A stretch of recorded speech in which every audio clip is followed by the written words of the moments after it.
FIFA আন্তর্জাতিক প্রীতি ম্যাচের দ্বিতীয়টিতে কাল মালদ্বীপের মুখোমুখি হবে বাংলাদেশ। বসুন্ধরার কিংস অ্যারেনায় খেলা শুরু হবে সন্ধ্যা ৬টায়। প্রথম ম্যাচে হেরে সিরিজে ১-০ ব্যবধানে পিছিয়ে পড়া বাংলাদেশের লক্ষ্য বছরের শেষ আন্তর্জাতিক ম্যাচে জয় দিয়ে সমতায় ফেরা। এক বছর ধরে আন্তর্জাতিক ফুটবলের বাইরে ছিল মালদ্বীপ। অভ্যন্তরীণ সংকটে থাকা দেশটিকে ঘরের মাটিতে পেয়েও হারাতে পারেনি বাংলাদেশ। কিংস অ্যারেনায় প্রথম ম্যাচে দারুণ লড়াই করেও গোলের সুযোগ বারবার হাতছাড়া করে স্বাগতিকরা। ফলাফল ১-০ গোলের হারকে সঙ্গী করে নেয় বেঙ্গল টাইগাররা।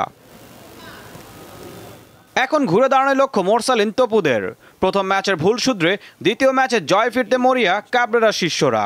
যেভাবে খেলছি ফার্স্ট ম্যাচটা, তো আশা করি আমরা সেকেন্ড ম্যাচটা খুবই আরও ভালোভাবে আমরা কামব্যাক করব, কারণ প্রত্যেকটা প্লেয়ারের কনফিডেন্স আছে যে আমাদের টিমের প্রতি, যে আমরা খুব স্ট্রংলি কামব্যাক করব। প্রথম ম্যাচে ফিনিশিংয়ের অভাবে অনেক সুযোগ হারিয়েছে বাংলাদেশ দল, তাই দ্বিতীয় ম্যাচের আগে খেলোয়াড়দের প্রতি বাড়তি নজর রাখছেন কোচ।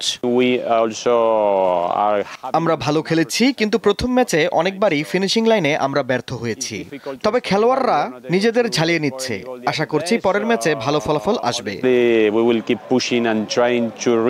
২০২২ সালের প্রীতি ম্যাচে মালদ্বীপের কাছে হেরেছিল বাংলাদেশ। এরপর সাফ আর বিশ্বকাপ বাছাই পর্বের ২ ম্যাচের কোনটিতেই হারেনি লাল সবুজের প্রতিনিধিরা। এএফসির বাছাইয়ের আগে ঘরের মাঠে প্রথম ম্যাচ হারলেও নিজেদের শেষটা রাঙাতে চায় টাইগাররা। ঈশান হাসান, দীপ্ত স্পোর্টস।